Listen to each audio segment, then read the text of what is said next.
chers tous, j'espère que vous allez très bien. Une fois de plus, soyez les bienvenus sur cette chaîne. Comme vous le savez, nous sommes là pour parler. Nous sommes là pour défendre la cause des jeunes, pas seulement des jeunes, mais nous sommes là pour motiver aussi les vieux qui n'y croient plus. Dernièrement, j'ai fait une vidéo là où j'ai parlé des excuses qu'on donne sur l'âge. Que vous soyez vieux, que vous soyez jeune, tout le monde a les chances et les mêmes chances, je pèse bien mes mots, les mêmes chances de réussir dans la vie. Aujourd'hui, nous allons parler de ce qu'on nous a toujours raconté ci et là. Il y a des gens qui ont dit que cacher la vérité en africain, c'est mettre cela dans un livre. Ça veut tout simplement dire qu'un africain ne lit pas. Ok, pas de problème. Nous allons un peu s'éclaircir sur ce point-là. Quand on dit que cacher la vérité, ou bien si vous voulez cacher la vérité à un africain, vous devez le mettre dans un livre. Moi, je pense que la personne qui l'a dit n'a pas peut-être eu tort. Comme je le dis, chacun de nous a son point de vue, chacun de nous a sa façon de voir, a sa façon d'observer les choses. Donc, je ne suis pas là pour critiquer qui que ce soit, mais moi, je donne mon point de vue. On dit que l'Africain n'aime pas lire. Moi, je pense que c'est faux. Ça ne peut pas être vrai. Parce que pour preuve, les Africains ont eu des écrivains. Ces écrivains-là n'écrivaient pas pour des Européens, ils écrivaient aussi pour leur peuple. Et quand vous allez essayer un peu de voir la façon dont ces écrivains ont écrit, c'était plus précisément pour communiquer un message, ok? Ils ont utilisé un langage que leur peuple pouvait comprendre. Moi, c'est comme cela que je le vois. Donc, rien que par ce point, ou encore rien qu'en voyant ce côté-là, on peut s'en dire que les Africains lisent et aiment lire. Mais pourquoi est-ce qu'on dit l'Africain n'aime pas lire? Plus précisément parce que la majorité des livres qui sont mis à la disposition des Africains ne sont pas intéressants. C'est du boba, c'est de la bouillie sans sucre. Je vous assure, je prends mon exemple en fait. Moi, quand j'étais à l'école primaire, collège et un peu au lycée, je n'aimais pas lire. Excusez-moi, je vous dis ce qui est vrai, je n'ai jamais aimé la lecture. Pourquoi? 1. Les livres qui étaient au programme, c'était déjà des livres qui ne rimaient pas avec la réalité. C'était des livres qui ne pouvaient pas m'aider en fait à m'épanouir. C'était des livres qui ne pouvaient pas m'aider à vivre avec ma passion. Est-ce que vous comprenez? Donc ce sont des livres qui parlent des siècles passés, des événements passés, et on veut nous pousser à lire ces livres pour satisfaire, je ne sais pas, le jury, pour satisfaire, je ne sais pas, le professeur qui va corriger notre copie. Rien que sur ce fait, vous comprenez d'ores et déjà que la lecture, là, ça devient une contrainte. On nous force à lire. Or, ce qui se force ne peut pas être bien fait. Donc, c'est là le premier point. Déjà, quand vous essayez un peu de voir les livres qu'on met au programme dans nos écoles en Afrique, je vous assure que ce sont des livres qui ne méritent même pas d'être ouverts, en fait. Je vous assure. En fait, ce sont des livres qui, quand tu lis avec ce que vous vivez dans votre pays ou bien ce que tu vis, je ne sais pas, dans la société, ça ne correspond pas.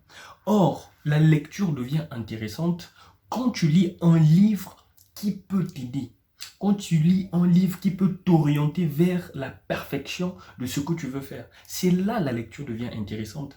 Bon, aujourd'hui, si le blanc lise, je n'ai jamais vu un blanc qui va dans une bibliothèque, qui va prendre un livre qui ne va pas le soulager ou l'épanouir sous prétexte que cette personne aime lire. C'est faux, ça n'existe pas. Arrêtez de nous voiler la face, s'il vous plaît.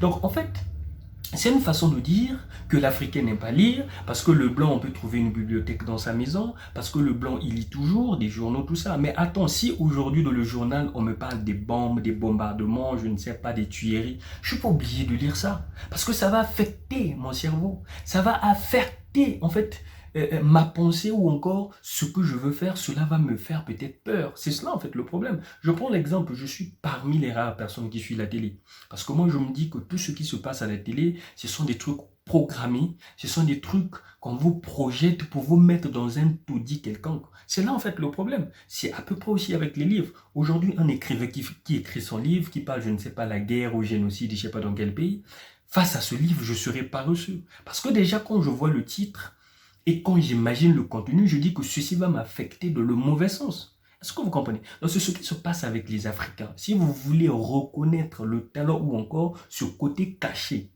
de lecteur des Africains, vous devez mettre à la disposition de ces derniers des livres intéressants.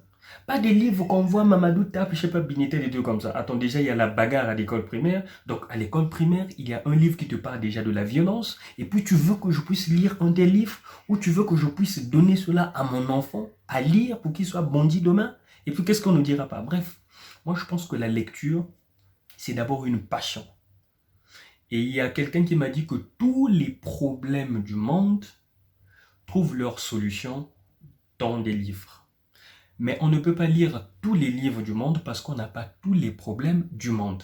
Déjà, quand l'auteur dit cela, il veut déjà dire que vous devez faire, en fait, la distinction des livres, ou encore vous devez faire le tri. Aujourd'hui, par exemple, une personne qui a un problème financier ou qui a un problème avec sa discipline financière, cette personne ne peut pas aller lire l'histoire de la Deuxième Guerre mondiale. Non, ça va l'aider en quoi? Une personne aujourd'hui qui a un problème, je sais pas, du fitness ou encore de perdre le poids, cette personne n'a rien à voir avec l'économie. Or, c'est ce que l'école conventionnelle nous fait croire. Que non, lisez seulement parce que c'est un livre qui est au programme, lisez seulement parce qu'un tel a dit, mais non. Donc, face à cela, je pense que l'Africain sera paresseux. Mais l'Africain n'est pas paresseux. L'Africain était un bosseur, l'Africain était un travailleur. C'est parce que les outils qu'on lui donne ne correspondent pas à ses attentes. Oui, effectivement, à peu près comme l'entrepreneuriat. Moi, aujourd'hui, je ne prête pas trop attention aux livres écrits par les Occidentaux. Vous allez me dire, mais qu'est-ce qu'ils racontent? Oui, je vous dis ce qui est vrai. Moi, je suis africain. Moi, je ne suis pas américain. Je ne suis pas français. Je ne suis pas ceci, tout ça. Moi, je suis africain. Je dois lire des trucs qui traitent les problèmes de mon pays ou de mon continent. Comme le disait le docteur Claudel Nubissi, que l'Afrique est un pays. Les pays ne sont que des quartiers. Donc, tu vois, donc je dois lire un problème qui peut être résolu ou encore une solution qui peut être utilisée peut-être au Cameroun, peut-être en RDC, peut-être au Congo, peut-être au Mali. Mais je ne dois pas lire un truc qui traite d'un problème aux États-Unis. Ça n'a pas de lien avec mon pays, ça n'a pas de lien avec mon continent. Donc déjà, quand on parle par exemple du cash flow pour Robert Kiyosaki, c'est un très bon livre, je l'ai apprécié. Mais quand tu vois dans nos pays africains, ça ne peut pas être vraiment utilisé à la perfection et puis avoir des résultats attendus. Ça ne peut pas aller. De même avec l'investissement, de même avec l'entrepreneuriat, même pour ceux qui motivent les autres à faire l'entrepreneuriat, c'est bien. Mais c'est mieux si vous orientez et puis donnez les outils adéquats à ces personnes pour mieux entreprendre ou pour mieux investir. C'est comme cela que ça se passe. Donc que ce soit la lecture, que ce soit l'investissement, peu importe. Quand vous conseillez quelqu'un sur quelque chose, attention, regardez les circonstances, regardez aussi l'environnement. Parce que tout ce qui se passe aux États-Unis, ou encore quand quelque chose se passe aux États-Unis, ici en Afrique, ça peut ne pas marcher. Mais le plus souvent, ça ne marche pas. Ah ben oui, je vous assure, il y a de ces investissements, ici, ça ne peut pas marcher. Ah ben oui, je peux vous donner des exemples, il y en a de tas. Donc, nous ne sommes pas là pour parler de cela, mais je parlais de la lecture. Le peuple africain n'est pas paresseux. Le peuple africain aime lire. Pour preuve, moi, chaque mois, j'achète toujours un livre. Chaque mois, je peux vous montrer ma bibliothèque. Chaque mois, j'achète toujours un livre parce que je sais que grâce à la lecture, on peut découvrir, grâce à la lecture, on peut élever sa pensée, ainsi de suite.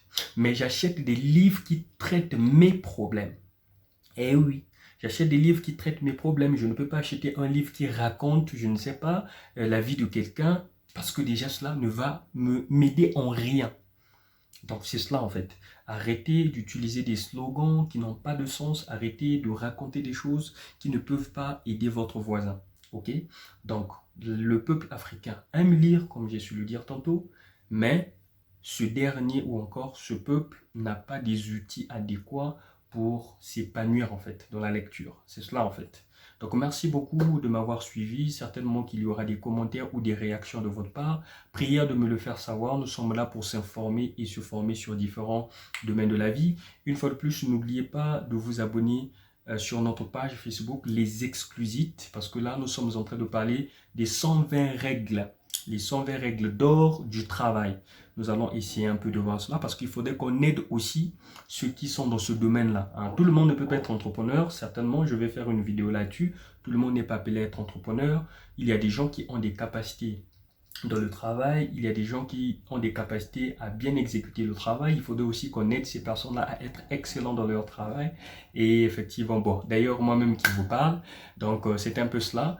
Et nous allons se partager. Abonnez-vous, sans oublier aussi, abonnez-vous sur ma chaîne YouTube. Cliquez sur le mot Alexandre Bassissa. On va se parler. Certainement les jours à venir, nous allons entamer d'autres sujets. Restez en bonne santé. À la prochaine.